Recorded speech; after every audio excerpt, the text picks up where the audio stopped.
Au départ, ce livre qui porte ce titre, Être prêt, c'est en fait le titre de la première méditation. Les autres sont sur d'autres thèmes, mais cette première méditation qui m'a donné envie ensuite de poursuivre, je l'ai écrite parce que j'étais très marqué par le décès d'un jeune que je connaissais bien, que j'accompagnais un peu, Romain. Romain était officier. Et il fait partie de ces 13 militaires français qui sont morts au Mali dans un crash d'hélicoptère. Romain, je l'avais vu avant qu'il parte en mission. Il était venu me voir. Romain, il avait laissé une lettre à ses parents, on l'a su après, quelques jours après. Peut-être avait-il eu une intuition, je ne sais pas très bien. Mais en tout cas, il était dans une unité commando, donc il savait qu'il allait faire des choses dangereuses, des missions dangereuses pour nous protéger. Et il avait écrit une lettre dont je vous cite juste une phrase que ses parents m'ont évidemment permis de citer dans le livre. Je suis parti heureux à ma place, conscient que cela pouvait arriver. Voilà. C'est une lettre qu'il avait écrite si jamais il lui arrivait quelque chose à remettre à ses parents. Oui. Je suis parti heureux à ma place, conscient que cela pouvait arriver. Et pour moi, ça a été vraiment... c'est vraiment venu toucher mon cœur de prêtre parce que la seule chose que j'avais pu dire à ses parents au téléphone, ou faire dire à ses parents au téléphone le jour de l'annonce de son décès, c'était l'intuition que j'avais que Romain était prêt. Donc prêt à quoi ? Prêt à mourir, prêt à partir. Et en fait, ces quelques mots qu'il écrivait lui-même dans cette lettre venaient confirmer ça. Je suis heureux. Je suis parti heureux à ma place, conscient de ce qui pouvait arriver, d'ailleurs, du sens profond de ma mission. Voilà. Et lorsque j'ai célébré ces obsèques, j'ai prêché cette question, ça veut dire quoi être prêt ? Qu'est-ce qui nous apprend ainsi ? Parce que, bien sûr, un chrétien sait qu'il est sur cette terre en pèlerinage. Oui. Hein, c'est vraiment le regard chrétien sur la vie. Ça ne veut pas dire qu'on est détaché de cette vie. Oui. Il s'agit de vivre pleinement. Être prêt, ce n'est pas une question de mort, c'est une question de vie, justement. Il s'agit de vivre pleinement, mais avec la conscience profonde que nous sommes en pèlerinage vers une rencontre, vers un grand amour qui nous attend, vers le ciel. Les histoires de vierges folles, vierges sages qui sont là aussi. Exactement, l'Évangile nous dit, il faut veiller. Et veiller, ça veut dire quoi ? Ça ne veut pas dire être parfait, ça ne veut pas dire avoir atteint une sorte de niveau de perfection morale dont on ne retombera jamais. Ça veut dire, je crois, vivre justement à sa place, heureux d'être à sa place, c'est-à-dire d'accomplir sa mission sur cette terre, conscient que nous sommes attendus, conscient que nous sommes en train de préparer quelque chose, cette rencontre qui nous attend, conscient que nous avons à donner ici-bas notre vie, d'une façon ou d'une autre, puisque le chrétien, c'est ce qu'il a compris, hein, sa vie est belle quand elle est donnée, il est appelé à la suite du Christ, à aimer, et il n'y a pas de plus grand amour que de donner sa vie, c'est-à-dire de vivre sa vie au service de plus que soi, de plus grand que soi, au service des autres et de Dieu. Et c'est ça être prêt, au fond. C'est vivre pleinement sa vie, dans tout le sens qu'elle a, c'est la donner pleinement, et c'est du coup, voyez, ne pas attendre justement le soir de ma vie pour porter du fruit, pour que cette vie soit offerte, pour que cette vie soit donnée chaque jour. Voilà. Et on a le temps de penser à ça ? Eh bien, je crois qu'il faut prendre le temps. Et peut-être que c'est ce qui nous manque, effectivement. C'est de vivre en surface les événements, d'être complètement happé par l'agitation du quotidien. Un coup chasse l'autre. Voilà, et d'où l'importance... Et même on n'arrive pas à se réjouir complètement avec l'autre parce qu'on est déjà au coup suivant. D'où l'importance de prendre ces temps de prière quotidiens qui vont être des temps où, en fait, on se remet face à Dieu et face, du coup, au sens profond. Je dirais, on reçoit de Dieu le sens profond de ma vie et donc de ma journée qui vient. Voilà. Et cette journée-là, elle m'est donnée, comme chaque jour, une journée de plus. Je ne sais pas combien il y en aura. Mais qu'importe au fond. Parce que ça, je ne le maîtrise pas. Ça ne m'appartient pas de savoir combien de temps durera ma vie. Par contre, ce qui m'appartient, c'est de choisir de vivre cette journée qui vient de façon donnée, de façon offerte. Voilà. Et c'est en ça que être prêt, vous voyez, c'est pas quelque chose, il ne s'agit pas de vivre de façon angoissée à l'idée que je peux mourir, mais au contraire, ça fait redécouvrir la valeur, le prix, l'importance de chaque heure, parce que chaque heure est un don de Dieu pour que je la donne à mon tour. Voyez, tout ce qui m'est donné, c'est pour que je le redonne, et que cette vie portera du fruit. C'est une autre médiation de ce livre. Je médite en particulier sur ces vies parfois trop brèves à nos yeux, de jeunes ou en tout cas de personnes qui sont parties pas très âgées, dans des conditions souvent de maladie ou accident.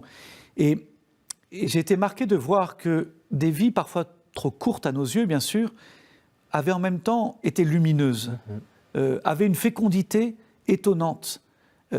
Parce que ces garçons, ces filles, justement, n'avaient pas attendu le soir de leur vie pour se donner pleinement et pour vivre de façon pleine et entière. Et c'est ça qui porte du fruit. Et ça, c'est pour chacun. Oui, je reprends un peu, d'ailleurs, ce que je disais dans mon livre précédent sur donner sa vie. C'est-à-dire que le chrétien, il a cette intuition profonde que sa vie est un don de Dieu et que cette vie, elle est belle si elle est donnée à son tour. Voilà. Alors, il y a plusieurs façons de donner sa vie. On peut la donner de façon immédiate, soit pour sa foi, le Père Hamel, ou les martyrs, soit pour son pays, Romain et tant d'autres, soit pour sauver quelqu'un qui se noie ou qui est dans une maison en feu, comme nos pompiers, on l'entend souvent. Et puis on peut aussi la donner jour après jour, en la vivant de façon donnée, justement. Et là, chacun dans son métier, dans son devoir d'État, dans ses études, dans le fait d'accompagner les autres, dans le service du prochain, etc., mais peut se donner, voyez, peut vivre pleinement cette idée que cette vie est belle si elle est mise au service de plus que lui-même. Voilà. C'est un état d'esprit, en fait. Et je crois que c'est au fond le secret même du bonheur.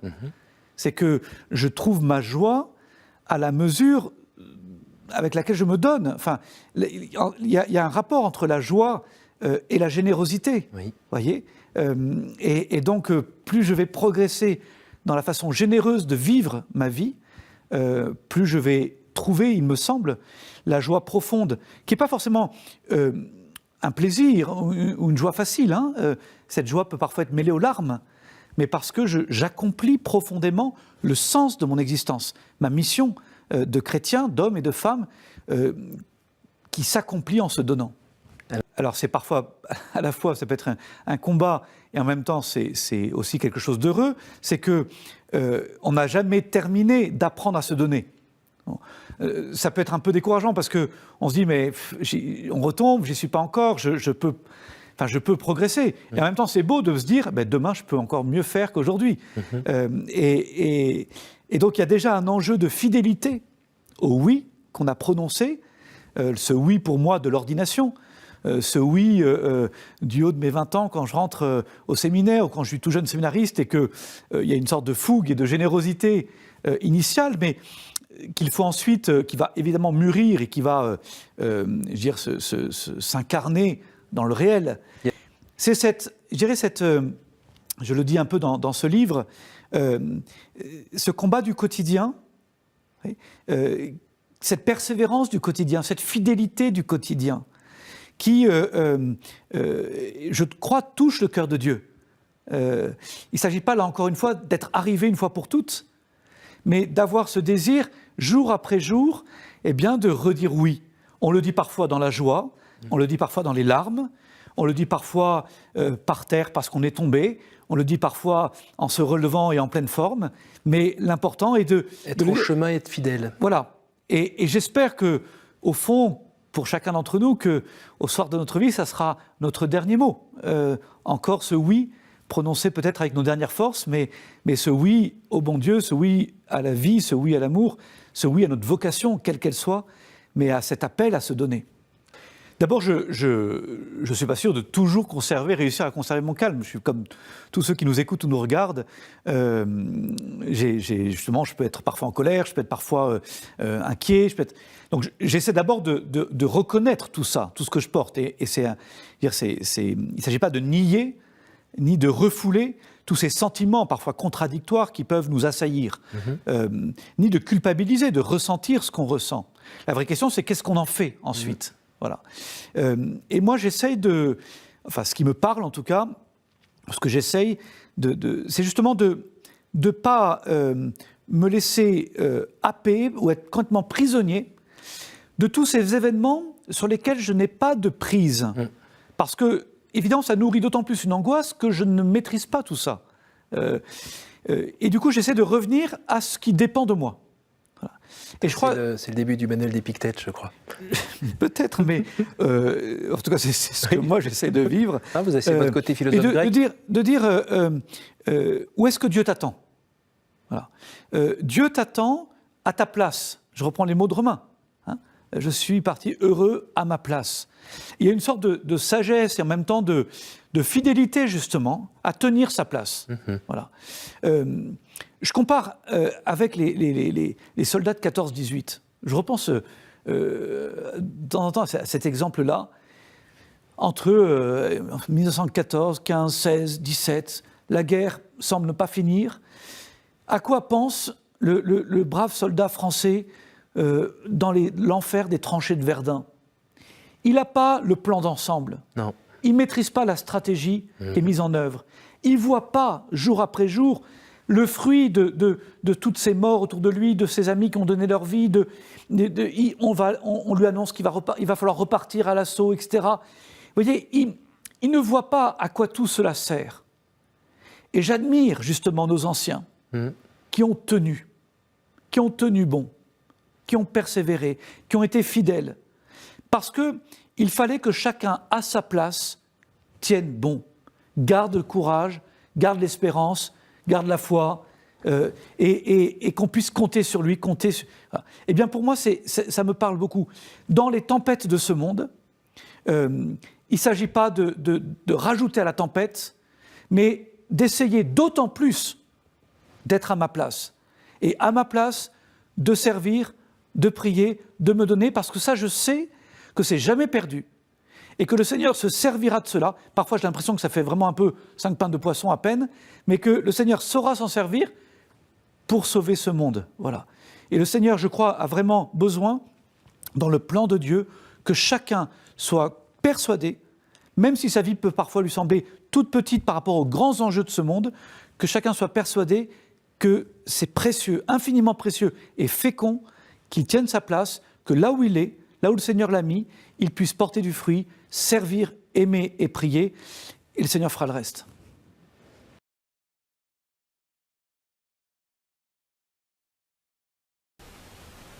Ainsi, Rousseau définit l'homme, non plus comme un animal politique, mais comme un animal libre, c'est-à-dire apolitique. Pour Rousseau, c'est cela la liberté. Ma liberté s'arrête là où commence celle des autres, n'est-ce pas, ce slogan que l'on connaît bien, qui définit, si l'on peut dire, l'existentialisme moderne et du XXe siècle, n'en est qu'une conséquence, c'est-à-dire que la liberté telle qu'elle est conçue désormais enferme l'homme dans un vase clos. Quand il dit « je suis libre » aujourd'hui, il dit « je suis autonome », ça ne veut pas dire autre chose. Autonomos, c'est « je suis à moi-même ma propre loi » et je n'ai plus besoin de vivre dans une société, je n'ai plus besoin de trouver une loi qui soit supérieure. Je trouve en moi ma loi. Alors on s'associe pour se défendre l'un l'autre, pour protéger nos biens que l'on va mettre en commun peut-être, mais on respecte la liberté. Et ça, Dieu sait si on l'entend aujourd'hui, cette conception de la liberté. Donc la solution, vous voyez, du problème de Rousseau implique nécessairement que l'homme soit d'abord et fondamentalement libre, avec cette nouvelle définition de la liberté qui fait de l'homme un vase clos, et comme replié sur lui-même. Et il n'est pas anodin de voir qu'aujourd'hui les hommes sont entièrement incurvés sur eux-mêmes, cette espèce de prise de conscience dont on parle tant aujourd'hui n'est que ce recroquevillement de l'homme sur lui-même, parce qu'avec cette nouvelle définition de la liberté et donc cette destruction de la société, l'homme n'est plus donné à l'autre, l'homme n'est plus donné au bien commun, l'homme n'est plus unifié par une fin commune, l'homme n'est plus unifié par une structure sociale, enfin politique, l'homme est renfermé sur lui-même. Et à force de se renfermer sur lui-même, il se recroqueville. Et comme il ne peut pas trouver en lui tout le bonheur, parce qu'il ne peut pas se donner le bonheur, il devient triste.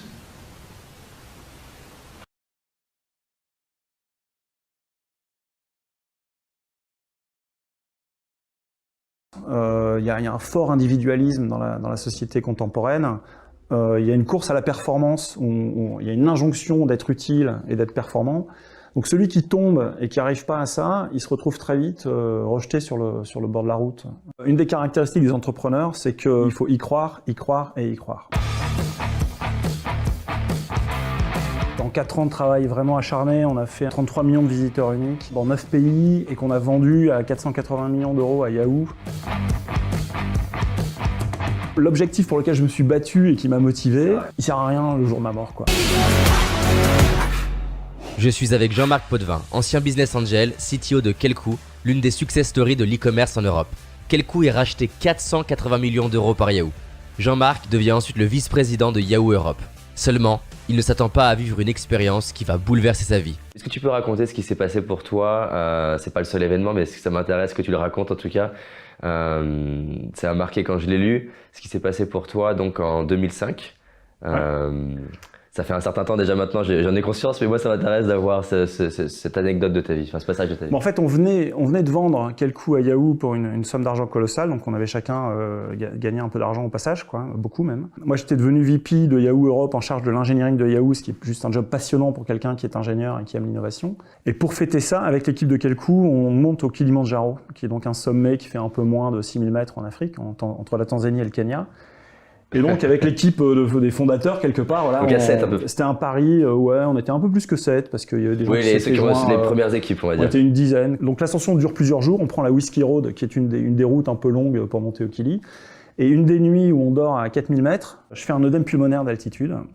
Ce qui est normalement hyper grave, c'est létal. C'est-à-dire que avec l'altitude, au lieu d'avoir l'air des poumons qui rentre dans le sang, en fait c'est l'inverse qui se passe et j'ai les poumons qui se remplissent d'eau. Et essentiellement, si on ne descend pas tout de suite pour retrouver une pression atmosphérique normale, on meurt noyé avec un arrêt cardiaque en haute montagne, ce qui est une mort ridicule. Et donc, c'était la nuit, il faisait moins 15 degrés, on était dans des petites tentes 2 par 2.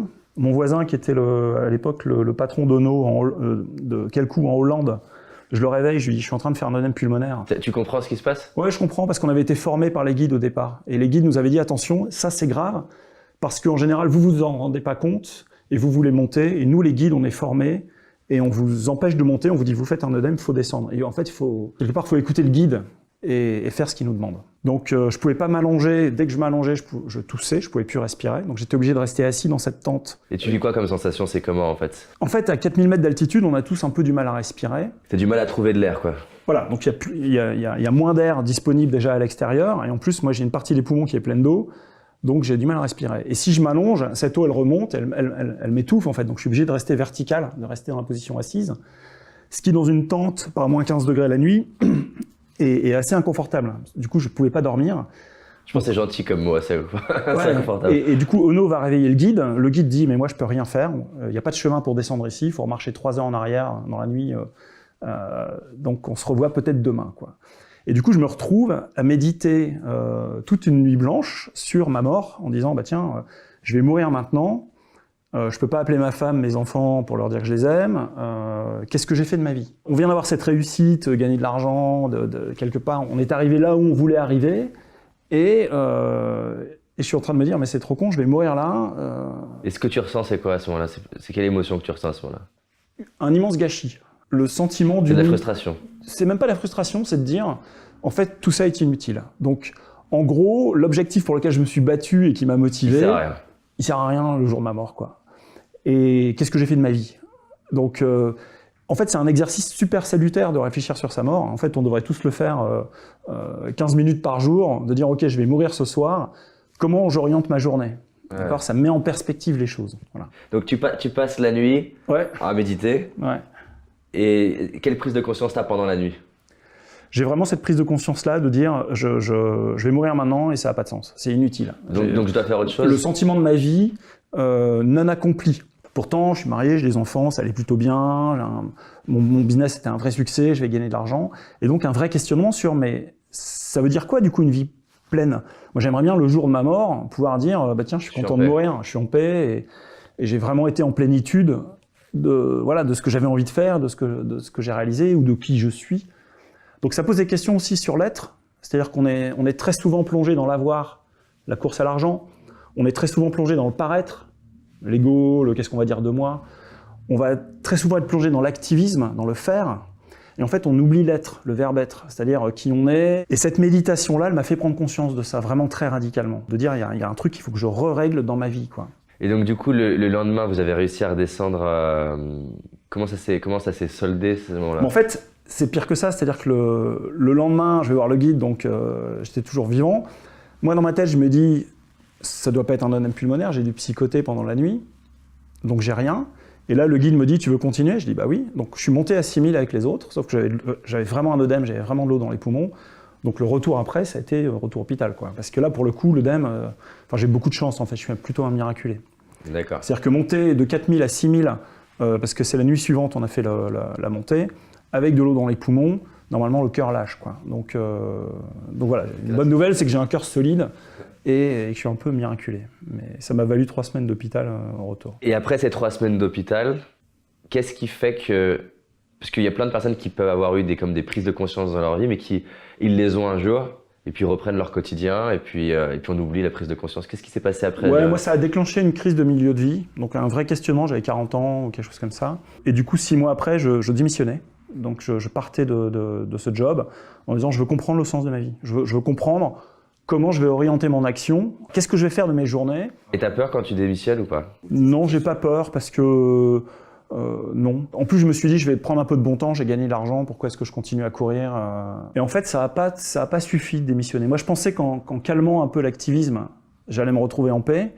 Ça n'a rien changé, vraiment. Je me suis remis dans une vie Club Med, où je me suis mis à investir dans des startups, donc aller à des conseils d'administration de startups, à faire de l'escalade, de la voile, des voyages. Donc beaucoup de faire, en fait. Je me suis retombé dans l'activisme, exactement. Et 2 ans après, je me suis dit, mais j'ai toujours rien changé, en fait. Ok, je travaille plus, mais j'ai pas réglé mon problème. Et là, je suis parti tout seul à pied de chez moi avec un sac à dos pour faire 1800 km, en disant, je veux vraiment comprendre et me poser. Et ma vie a vraiment basculé là, dans ce chemin, où je suis parti de chez moi à Grenoble pour aller vers Saint-Jacques-de-Compostelle. Et c'était en 2008, et je me suis converti sur le chemin. Donc là, j'ai eu un vrai tournant dans ma vie, c'est à ce moment-là. Dont l'histoire a sans doute démarré au moment de cette méditation sur la mort, quoi. Et du coup, de tout ça, donc 2005 puis 2008 qui était encore plus fort, qu'est-ce que ça a changé en toi? Ça a tout changé. C'est-à-dire que c'est un peu... je sais pas si tu connais ce livre De l'autre côté du miroir de Lewis Carroll, qui est l'auteur d'Alice au pays des merveilles. Donc c'est un logicien, et il regarde dans le miroir, il se dit mais c'est quoi la vie derrière le miroir? Parce que la droite est à gauche, donc tout est inversé. Et il invente un monde dans lequel la logique est inversée, d'accord? Moi, c'est un peu ça qui s'est passé. C'est-à-dire que j'ai compris que ma force était ma faiblesse, que ma faiblesse était ma force. J'ai compris que, quelque part, ce qu'on gagne, c'est ce qu'on donne, que la richesse est plutôt un problème, que la quête de la réussite, en réalité, ça me pousse à l'échec. Enfin, donc une sorte d'inversion de la logique des règles du monde. Voilà, c'est une inversion très forte, très radicale. Et du coup, à ce moment-là, est-ce que c'est une libération d'avoir cette inversion ou est-ce que c'est une libération pour toi? Ouais, carrément. Et comment t'en viens de cette prise de conscience, ce changement de monde, de règles du jeu à créer Entourage? Est-ce que ça a été genre, je sais que c'est ça? Alors, pas du tout. C'est-à-dire que donc, cet événement qui arrive, donc, qui bouleverse ma compréhension du monde, je mets 4 ans à le digérer, j'écris un livre qui a été édité en 2012, Les mots ne peuvent dire ce que j'ai vu, donc qui raconte cette conversion-là, et qui me remet au travail. Là, je reprends un poste de COO dans une start-up ici à Paris, sur un réseau social professionnel, et où je viens diriger les équipes de ce réseau social. Tech, toujours? Ouais, tech, produit aussi, data analyse, enfin toutes ces choses un peu... ouais. Et quand tu fais ça, ça te plaît? Ou enfin, comment tu... Oui, ça me plaît. J'y retourne pour essentiellement en me disant, finalement, moi, ce que je sais faire, c'est être ingénieur. J'aime bien diriger les équipes, j'aime bien innover. Et donc, je suis à ma place. Donc ça, c'est marrant parce que c'est vraiment un retour au job que j'avais précédemment, mais moins pathologique. Ouais. Sauf qu'en allant travailler tous les matins, je rencontre des personnes qui vivent sur le trottoir, qui sont des sans-abri. Donc, le matin, le soir, en allant travailler, je fais des rencontres avec ces personnes. Et ce sont ces personnes-là qui m'ont touché et qui m'ont fait créer Entourage. C'est-à-dire que... En leur parlant. Ouais. C'est vraiment des rencontres avec des hommes et des femmes qui m'ont beaucoup touché, qui vivent sur le trottoir. On les croise tous les jours dans Paris quand vous allez travailler. Vous marchez 10 minutes, vous allez tomber sur 5 ou 6 personnes qui vivent là sur des grilles qui chauffent, sur des valises, ou alors qui vont faire la manche une partie de la journée. Et un jour, je me suis arrêté, on a commencé à discuter, et je les ai écoutées, et elles m'ont dit des choses extrêmement fortes, quoi. Elles m'ont dit, moi je vois passer 3000 personnes tous les jours, il y en a 2 qui me disent bonjour. Ou elles m'ont dit, la solitude ça tue. Quand tu dis elles m'ont dit, c'est dans le sens de femmes ou les personnes? Les deux, des femmes et des hommes. Une femme m'a dit, par exemple, j'ai l'impression d'être un sac poubelle sur le bord du trottoir. On est invisible pour les gens, on nous voit pas, on nous considère mal. Et du coup, j'ai compris qu'il y avait une énorme souffrance de ces personnes qui sont rejetées, qui sont exclues en fait du jeu économique, du jeu social, etc., qui sont rejetées sur nos trottoirs, qu'il y a une énorme souffrance qui est je fais plus partie de la relation humaine avec les autres, quoi. Donc je fais plus partie du collectif, du jeu, j'ai plus de vie sociale, de gens seuls. Et on a en tête qu'une personne sans abri, elle a besoin d'un toit, d'une couverture, de 2 €, d'un sandwich, et elle a besoin de tout ça certainement. Mais elle a aussi besoin d'exister, d'avoir un prénom, d'être un être humain, d'être en relation, d'avoir des amis. Et quelque part, si avoir un toit, c'est important, avoir des amis, c'est aussi important. Ouais, voilà. Au moins autant. Voilà. On n'est pas juste des animaux et on aurait juste besoin, quelque part, de remplir des besoins physiologiques de la pyramide de Maslow, là, de sécurisation, de manger, etc. On a aussi besoin d'accomplissement, aussi besoin d'exister dans le regard de l'autre, etc. Il y a une expérience, alors je ne sais pas à quel point elle est vérifiée, je n'ai pas pris le temps d'aller vérifier les sources, mais que les Russes avaient fait, qui est malheureuse, mais qui démontre ça, c'est des nourrissons qu'ils ont fait naître et où ils ont expérimenté de juste leur donner leurs besoins physiologiques, sans les regarder, sans les toucher, et dont, je ne sais plus, la moitié décède. Voilà.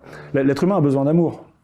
Donc a besoin de relations, a besoin du regard de l'autre, a besoin d'amitié. Et si on n'a pas ça, on se dessèche. Donc si on n'adresse que la problématique logement, nourriture, santé, vêtements, on oublie que c'est pas une machine, c'est pas un robot la personne. Elle a aussi besoin d'exister, d'avoir une histoire, elle a des talents, elle a des choses drôles à raconter, elle a des opinions politiques.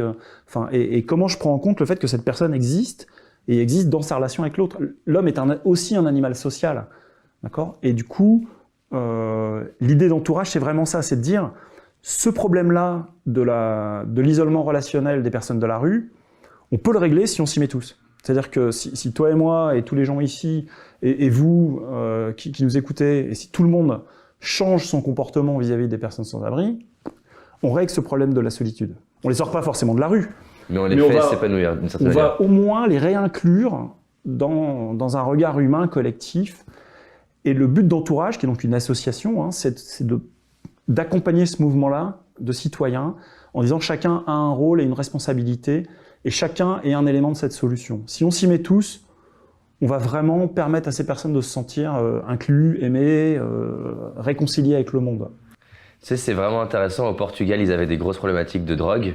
Ils avaient essayé les techniques américaines qui étaient en gros de condamner la drogue et les drogués du coup, qui créent encore plus d'isolement et donc ça a augmenté le nombre de la consommation de drogue. Une des choses qu'ils ont fait, c'est que là les statistiques du Portugal, elles sont remarquables dans la consommation de drogue dure, qui ont largement diminué. Et une des choses qu'ils ont fait, c'est de connecter les gens entre eux en fait. Et en connectant les personnes entre eux, ils ont vu beaucoup plus de personnes arriver à mieux gérer la drogue. L'isolement étant pour eux un des facteurs qui faisait que la personne a augmenté largement sa consommation en fait. Oui, bien sûr, parce qu'il y a quelque part une sorte de désespérance. Il y a un fort individualisme dans la société contemporaine. Il y a une course à la performance, il y a une injonction d'être utile et d'être performant. Donc celui qui tombe et qui n'arrive pas à ça, il se retrouve très vite rejeté sur le bord de la route. Voilà. Et du coup, quand on recrée du lien, on dit à la personne, mais t'es pas juste une machine utile, performante. Tu vois, t'es aussi un homme qui a sa valeur, qui a quelque chose à apporter, qui a quelque chose à donner aux autres. Et la beauté du truc, c'est que je sais pas qui, entre le voisin avec et sans-abri, sort grandi de cette relation. C'est-à-dire que moi, ils m'ont transformé, les gens, ces personnes. Si j'y vais, c'est pas parce que je suis l'abbé Pierre, je suis pas l'abbé Pierre. Si j'y vais, c'est parce que j'adore ces moments où, avec les personnes sans-abri, on construit Entourage. Ils ont une capacité à être dans la liberté de parole, ils ont une capacité à dire les choses telles qu'elles sont, à vivre l'instant présent, à être sans masque social, etc. Donc ils m'apportent beaucoup, ils me déstabilisent beaucoup aussi sur mes certitudes, sur mes jugements, sur mes a priori. Donc moi, je peux partager d'ailleurs une chose. Moi je suis vraiment sorti grandi de ces relations avec eux, et je me dis que la société elle serait peut-être moins individualiste et moins clivée, repliée sur elle-même, si les gens se parlaient, quoi. Tu peux partager une chose que tu as appris des sans-abri qui t'a... Enfin, clairement, tu dis, tiens, j'ai appris ça d'eux, en tout cas, où je l'ai renforcé grâce à eux. Ah, mais il y a beaucoup de choses. Par exemple, la capacité d'être présent. Quand on rencontre les gens, on reste dans nos préoccupations. Je continue de penser à ce que j'aurais dû dire dans la réunion de ce matin, ou du projet que j'ai foiré, ou je suis dans le futur. Je suis en train de penser comment je vais préparer mes prochaines vacances, ma prochaine échéance, mon prochain budget, ma prochaine présentation. Et je suis très rarement dans l'instant présent. Quand vous êtes à la rue, le passé, il n'est pas très glorieux, parce qu'il est fait d'échecs, il est fait de souffrances, etc. L'avenir, je ne le vois pas, parce que tous les jours se répètent. Donc je suis forcé d'être dans le présent. Quelque part, c'est où je vais manger, où je vais dormir, et où je vais me protéger de la pluie. Donc je suis là. Et en fait, si vous faites l'expérience de vous ramener à l'instant présent, c'est ce que font les gens quand ils prient, ou quand ils font de la méditation en pleine conscience, ou quand ils arrivent à avoir des moments de grâce où ils se reconnectent avec le présent, ça fait un bien fou parce que tout d'un coup, on se connecte à la réalité, quoi. Et très souvent, l'expérience de rencontre avec les personnes sans abri, c'est une des choses, hein, c'est qu'ils vous forcent à vous ramener dans votre présent, parce que ce qui compte, c'est le maintenant. Et ça fait énormément de bien, par exemple. Une relativisation de plein de petits problèmes. Moi, parfois, j'en peux plus d'entendre les gens se plaindre alors qu'ils n'ont pas de vrais problèmes, quoi. Quand je sors de quelqu'un que je viens de voir à la rue, qui en plus lutte contre un cancer, qui je sais pas quoi, et qui a le sourire, ça me questionne. D'où vient ce sourire? D'où vient, d'où vient cette résilience, quoi? D'où vient cette patate, même ce goût de la vie que j'ai pas quand je peux être avec certains de mes amis pour qui matériellement tout va bien, mais dont la 5e voiture a été rayée sur le parking, quoi, et pour qui c'est un problème. Et comment d'ailleurs, sous ce chemin, on va dire depuis 2005 jusqu'à maintenant, ça a impacté les gens autour de toi? Je parle pas donc de sans-abri, je parle de personnes, des amis entrepreneurs qui ont peut-être des postes à responsabilité ou des entreprises. Comment tu les impactes? Est-ce que tu le fais? Est-ce qu'ils prennent des choses de ce que tu as vécu toi? La beauté du truc, c'est que quand j'ai eu cette idée de lancer Entourage et que j'en ai parlé à mon réseau, donc qui est souvent un réseau d'entrepreneurs. Par exemple, j'étais voir le patron d'Octo Technologies, qui est une boîte qui fait du soft, la SS2I. Je lui ai dit, voilà, je vais faire Entourage, c'est une asso. Ah bon, c'est quoi ton modèle de business? Bah, j'en ai pas, je vais surtout dépenser de l'argent. Mais je lui ai dit, par contre, c'est toi qui vas me développer l'appli, quoi. Il m'a dit, bah ok. Donc si tu arrives, tu viens, tu parles aux ingénieurs d'Octo, et si ça leur plaît, en mécénat de compétences, ils vont venir t'aider à faire des développements. Voilà. J'en ai parlé à un autre chef d'entreprise qui fait de la gestion RH, marketing et finance à temps partagé pour des startups. Il m'a dit, bah, écoute, moi mon équipe sans problème, pro bono, on va faire ta gestion financière, RH, etc. Voilà, donc il y a eu ou TBWA, qui est une belle agence de com, qui, avec ses meilleurs créatifs, vient nous faire des campagnes de communication pro bono, complètement gratuitement. Et donc il y a eu une espèce d'aide de gens qui sont dit, Jean-Marc, t'es tout seul, on va venir t'aider. Et ils me demandent même pas de reçus fiscaux, ils pourraient être quelque part, c'est vraiment parce que les gens ont besoin de donner, les gens ont besoin de dire, mais moi, il y a des gars qui venaient coder qui faisaient du code pour développer l'appli mobile, qui disent, mais c'est génial, j'ai l'impression de donner du sens à mon code. C'est top comme phrase. Peut-être qu'ils développaient des applis mobiles pour les banques ou pour je sais pas quoi toute l'année, et tout d'un coup, il voyait que son talent, il allait pouvoir le mettre au service d'un truc, et c'est de l'oxygène. Une créa de TBWA qui disait, mais tu comprends, nous on va faire une campagne pour sensibiliser sur les sans-abri, c'est de l'oxygène. Si elle passe sa vie à vendre du crédit revolving ou je sais pas quoi, à un moment donné, elle met son cerveau pour une cause qui a beaucoup de sens. Donc, et les gens ont besoin de ça. Les gens ont besoin de donner d'eux-mêmes, de donner gratuitement, de donner de leur talent, de participer, quoi. Et une question qui, du coup, là, que j'ai envie de te poser, t'as vraiment fait un virage, comme tu disais, de manière de voir le monde. Les amis que tu as autour de toi, du coup, j'imagine qu'ils te posent des questions ou que tu as parlé avec eux, comment, et qui, eux, par exemple, étaient comme toi, ou le sont toujours, dans cette forme de faire, avoir. Ça leur fait quoi à eux de te voir comme ça, en fait? Est-ce que ça les remet en question eux aussi? C'est compliqué de répondre à cette question. Moi, il y a vraiment eu deux grands bouleversements qui étaient, ma conversion en 2008, et deux, le lancement d'Entourage, donc un virage professionnel, qui est de passer à l'associatif. Je pense que le premier virage a plus questionné mes amis. C'est-à-dire qu'ils ont vu revenir quelqu'un qui était différent. Et je dois avouer que j'ai vu une recomposition de mes amis suite à ça, d'une certaine manière. Donc certains peuvent être gênés par ces questions fondamentales du sens de la vie, de la vie après la mort. Une question existentielle. Ouais, de questions existentielles, ça fait peur à un grand nombre de personnes. Par contre, aujourd'hui, mes amis, je pense qu'ils voient d'un très bon œil certaines aides ou certains contribuent en faisant des dons. Ou, voilà. Je pense qu'au début, ils m'ont pris pour un dingue, en disant tu vas faire un réseau social pour sans-abri. Enfin, ils n'ont pas de smartphone, ça n'a jamais marché, machin. Donc certains ont dû me prendre pour un fou, mais maintenant ils voient que ça fonctionne et j'ai plutôt vraiment un soutien chaleureux de leur part, quoi. J'ai d'autres questions par rapport aux entrepreneurs. J'ai plein d'entrepreneurs qui m'écoutent, qui sont clairement dans une démarche de performance, de réussite. En tout cas, là où ils en sont dans leur tête, ça leur va bien. Quel conseil t'aurais à leur partager, ou si tu avais un conseil, sur comment peut-être continuer leur voie, mais y mettre plus de sens et être plus heureux? Parce que j'ai beaucoup d'entrepreneurs qui, quand je discute, ils vont me dire « moi, ça me va bien », mais si je creuse vraiment au fond, il y a une pointe de « bon, peut-être qu'il manque quand même quelque chose ». Est-ce que tu aurais un truc à partager En fait, une des caractéristiques des entrepreneurs, c'est que c'est Gilles Babinet qui dit ça, qui est un sérieux entrepreneur, qui dit « il faut y croire et y croire ».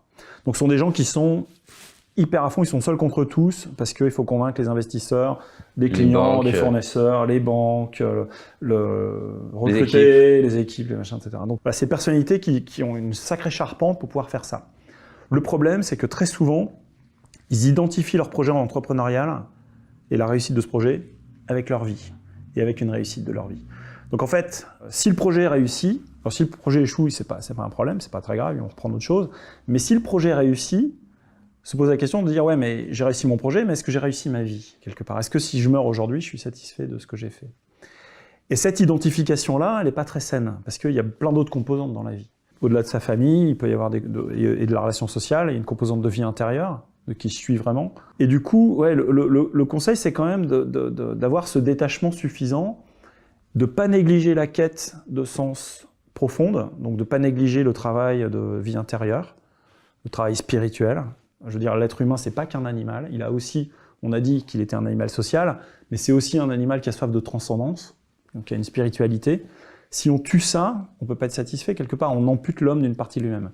Et l'entrepreneur qui est dans l'activisme et qui est dans la quête de la réussite à tout prix, il a tendance à négliger cette partie vie intérieure et vie spirituelle. Et on peut pas trouver le bonheur sans ça. Donc quelque part, il y a un travail à faire. Il faut donner de la place à cette partie-là. Il faut donner de la place à ça, évidemment. Moi, je commence toutes mes journées par une demi-heure uniquement consacrée à ma vie spirituelle. En l'occurrence, je suis chrétien, donc toutes mes journées, je démarre par une messe. Ça dure une demi-heure. Mais ça me centre, ça me solidifie derrière, parce que je sais sur quoi mon action est ancrée. Est-ce qu'il y a des jours où tu te dis « ah non, je vais pas la faire aujourd'hui, je ferai autre chose, je ferai demain ». C'est plutôt l'inverse. C'est plutôt merde, j'ai encore mon agenda qui s'est rempli et je trouve pas de temps, quoi. Donc c'est plutôt dans ce sens-là. Et si jamais je le fais pas pendant plusieurs jours, je me rends compte que ça va pas, que je vais m'énerver plus vite, que je vais être plutôt dans la réaction. Enfin, donc tu le fais à quelle heure le matin?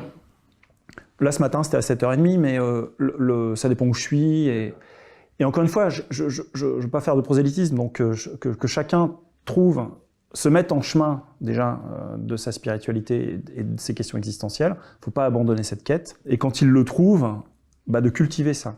C'est-à-dire que sinon, on peut réussir son business et rater sa vie. En tout cas, moi, c'est le chemin que j'avais pris. Je m'en suis rendu compte que quelque part, j'avais une vie très égoïste, très sèche, spirituellement complètement sèche. Quelque part, j'étais mort intérieurement et vivant extérieurement, quoi. Et ça va pas. C'est un déséquilibre chez l'homme. Il faut vraiment éviter de se retrouver dans ce genre de corner, quoi. J'imagine un entrepreneur qui est très réceptif à ce que tu es en train de raconter, ça le touche, ça lui parle, et qui en même temps, ça pourrait lui faire peur de se dire « mais attends, moi j'ai un business, là je suis en train d'avancer, je suis pas prêt à faire un virage à ce point entre guillemets d'arrêter, vendre mon business pour aller m'investir dans une grande partie associative ». Qu'est-ce que tu aimerais dire à une personne qui est dans ce conflit intérieur là en t'écoutant? C'est pas ce que je conseille, hein. Je ne dis pas quitter votre job ou quitter votre projet pour. Moi j'ai eu la chance de pouvoir aligner les deux, c'est très bien. Dans la démarche que j'ai eue après ma conversion, j'ai pas créé Entourage. Après ma conversion, je suis reparti travailler dans une start-up en étant au clair sur ce que je voulais faire avec mon métier. Et là, j'ai rencontré des hommes qui m'ont fait créer Entourage. Donc ce que je suis en train de dire, c'est que... Je sais que tu l'as pas dit, hein, mais j'anticipe ce qu'ils peuvent se dire eux. Non. Attends, il y a besoin d'entreprises. Il y a besoin de gens qui vont faire des finances, du marketing, il y a besoin de collaborateurs, besoin d'entrepreneurs. Donc si tout le monde quitte ça pour aller faire du social, on a un problème, hein. Donc, et heureusement qu'on peut, à mon avis, s'accomplir professionnellement là où on est, dans son job. Heureusement qu'on n'est pas obligé d'aller dans une association sociale pour avoir une vie en plénitude. Ce que je dis simplement, c'est que pour être bien et aligné avec qui on est, il ne faut pas négliger le côté vie intérieure, le côté vie spirituelle et le sens de ce qu'on fait. Or, souvent l'entrepreneur, il a tendance, parce qu'il est à fond, à laisser tomber cette partie-là, et à un moment donné, ça le rattrape. Et en fait, il vaut mieux être proactif. Et en réalité, je pense qu'il sera plus performant d'ailleurs dans ce qu'il fait d'une certaine manière, si c'est mieux équilibré, quoi. Le problème, c'est que ce n'est pas un message qu'on entend. C'est-à-dire qu'il n'y a rien, ni dans nos études, ni par nos parents, ni dans l'évolution professionnelle, il n'y a rien jamais qui nous pousse vers plus de vie intérieure. Ni dans l'univers startup d'ailleurs. Non, voilà, il n'y a rien. Et éventuellement, maintenant, on commence à voir en Californie des gens qui disent faites de la méditation en pleine conscience, mais c'est plus vu comme étant tu vas entraîner ton cerveau comme un muscle et tu vas être plus performant. Donc c'est presque une déviation. C'est déjà une étape. Ouais, c'est déjà une étape. C'est comme le yoga, il y a ce yoga qui prend la place. Mais je le fais pour prendre soin de moi. Alors que la vraie transcendance de l'homme, c'est quand l'homme est capable de se donner aux autres.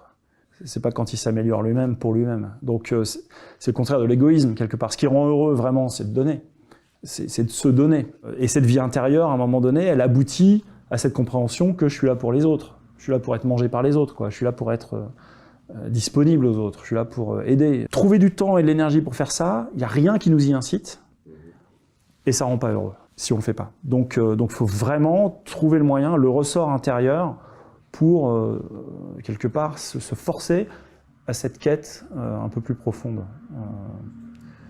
Sinon, le jour de sa mort, on dit « mais j'ai fait quoi de ma vie ?» quoi. Non, c'est clair. Tu as des enfants qui ont quel âge aujourd'hui? Aujourd'hui, ils ont entre 27 et 19 ans. J'ai 4 enfants. Comment ça les a impactés de ce changement chez toi? Je pense qu'ils sont très fiers de ce que je fais aujourd'hui avec Entourage. Qu'est-ce que tu leur souhaites à eux en fait? De trouver cette voie-là intérieure, de pas faire l'erreur que j'ai faite quelque part en me focalisant sur ma propre réussite, ma propre performance, mes propres facultés intellectuelles, mon propre réseau, etc. D'être uniquement centré sur toi en fait. Ouais, de pas démarrer trop égoïste, quoi. Et de véritablement travailler cette spiritualité, cette transcendance, qui seule, à mon sens, peut vraiment amener une vraie joie, une vraie plénitude, une vraie paix intérieure, quoi. Et je voudrais juste te dire qu'on a tous droit à ça. Je pense qu'on a tous droit à trouver qui on est, à trouver le sens de notre action, à être en paix intérieurement, à être en joie. Donc de ne pas se laisser embarquer par le faux fuyant qu'on nous vend à la télé, quoi. Il y a vraiment... C'est un droit quelque part. Voilà. C'est même un devoir, en fait. C'est top, en tout cas. Et là, je reprendrai les réflexions de Lévi-Strauss, que si nous avons réussi à construire un modèle et à construire des sociétés extrêmement performantes sur le plan économique, et comment ne pas considérer l'extraordinaire et presque sans équivalent réussite de la Chine sur plus de 3 décennies, sans accident de croissance majeur, autrement comme une performance remarquable, nous ne pouvons pas non plus ne pas nous poser la question posée par Claude Lévi-Strauss: tant d'excellence dans un domaine limité de l'activité humaine ne va-t-il pas sans faiblesse immense dans d'autres champs de l'activité humaine? Je vais me permettre d'évoquer une nouvelle fois des souvenirs de voyage. J'ai passé en 2012, à l'occasion de 3 missions, du temps dans les zones tribales indiennes, qui sont les zones en partie tenues par une rébellion naxalite que l'on appelle maoïste, dans laquelle la police et l'armée sont à peu près interdites d'entrer, et qui sont des zones tribales. Ce qui est extrêmement frappant dans ces zones tribales, c'est 2 choses. Et je ne vais pas jouer au mythe du bon sauvage. La première chose, c'est l'équilibre total de leur relation avec la nature et leur absence totale de manque. L'absence totale de manque, parce que, encore aujourd'hui largement hors de la société de consommation, il n'est ni racine, ni feuille, ni fleur, ni herbe, ni oiseau, ni insecte, ni animal, dont ils ne savent exactement l'utilité, dont ils ne savent exactement ce qu'ils peuvent leur apporter à quel moment, et dont tous savent qu'à tout moment, ils trouveront de la nature ce qui est nécessaire à leur vie. Je n'ai pas pu m'empêcher à certains moments de me poser la question: et si ces gens qui, avec 2 à 3 heures d'activité par jour, vivent dans une telle confiance dans l'avenir, dans une telle estime d'eux-mêmes et dans une telle fierté de soi,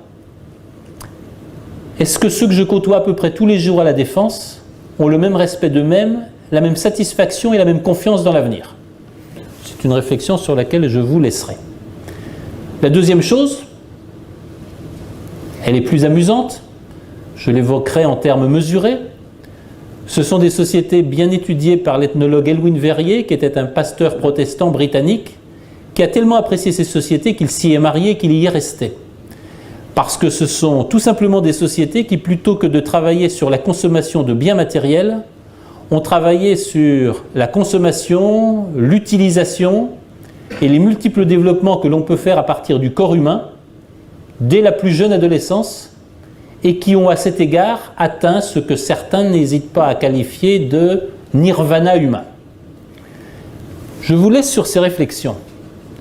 Nous avons beaucoup aussi à nous interroger sur l'état d'insatisfaction, d'isolement, de misère sentimentale, émotionnelle et sensuelle, dont on sait bien qu'il est un des moteurs de nos sociétés. Pourquoi dire cela ? Pour en arriver à cette conclusion extrêmement banale, mais que je vous invite néanmoins à méditer. Notre extrême performance économique, notre capacité par exemple à obtenir des performances de gestion financière absolument extraordinaires, est-ce qu'elle ne vaut pas de pair également avec des pauvretés tout aussi remarquables? Je vous rappelle que plus d'un petit japonais sur deux de Tokyo n'a jamais vu un lever ou un coucher de soleil à cause de la brume permanente qui lui obscurcit le ciel. Et je vous rappelle aussi que la plupart des petits Américains, quand on leur demande de dessiner un poisson, dessinent un cube, parce que pour eux, un poisson, ça n'existe que sous forme d'un cube surgelé. Je ne sais pas s'il ne s'agit pas là d'une nouvelle forme de misère. Je suis certain qu'il s'agit là d'une perte du symbolique, d'une pauvreté émotionnelle et relationnelle, singulièrement à l'œuvre au terme de tant de richesses, de tant de prouesses économiques et de tant de promesses du développement qui ne seront jamais tenues et qui peuvent être à l'origine d'une violence considérable à travers le monde. Ce pourquoi j'interroge le modèle de développement économique qu'il est pratiqué, et ce pourquoi je crois que la modification de ces modèles de développement est l'un des sujets d'invention majeurs des années à venir. Ce n'est pas par hasard, et ce sera mon troisième point, ce ne sera pas par hasard si nos amis américains s'y emploient. J'ai eu la chance tout récemment de lire le livre de, je crois que c'est Jean-Michel Valentin, qui identifie le sujet climatique, écologique et environnemental comme l'option stratégique majeure des Américains pour restituer à la puissance américaine sa capacité d'attraction universelle.